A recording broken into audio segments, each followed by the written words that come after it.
Daily Bible reading, Acts chapter 13, verses 1 through 25.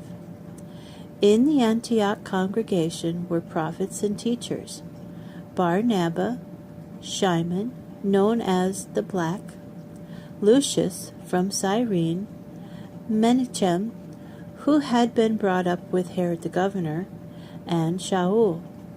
One time, when they were worshiping the Lord and fasting, the Ruach HaKodesh said to them, "Set aside for me Barnabas and Shaul for the work to which I have called them."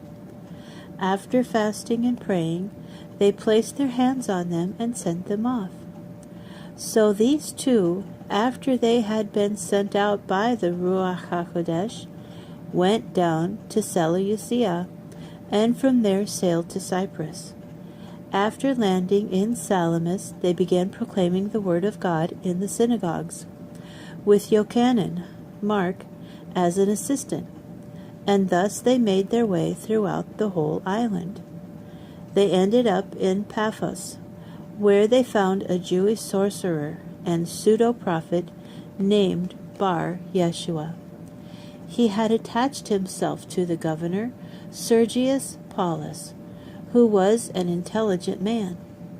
Now the governor had called for Barnabas and Shaul, and was anxious to hear the message about God. But the sorcerer Elymas, for that is how his name is translated, opposed them, doing his best to turn the governor away from the faith. Then Shaul, also known as Paul, filled with the Ruach HaKodesh, stared straight at him and said, "You son of Satan, full of fraud and evil, you enemy of everything good, won't you ever stop making crooked the straight paths of the Lord?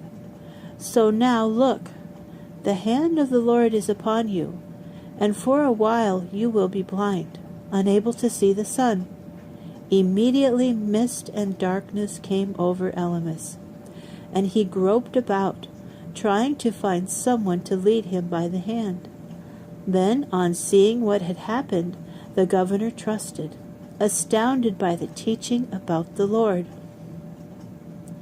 Having set sail from Paphos, Shaul and his companions arrived at Perga, in Pamphylia.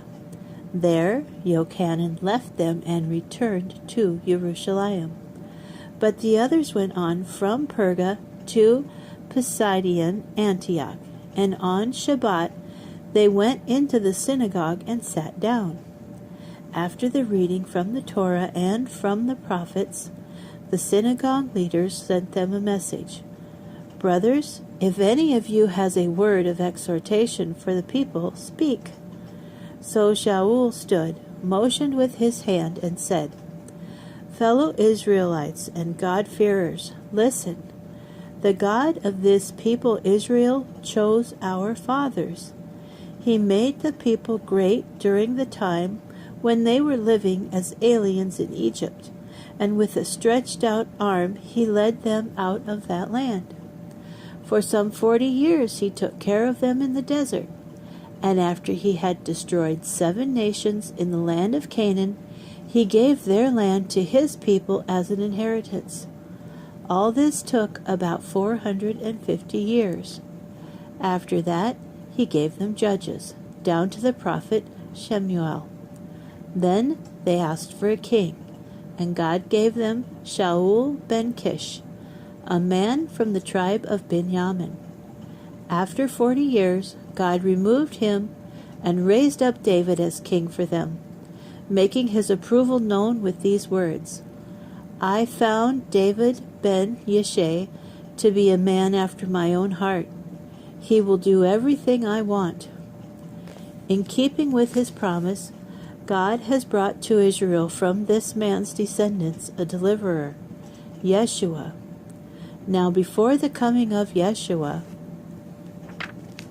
Yochanan proclaimed to all the people of Israel an immersion in connection with turning to God from sin.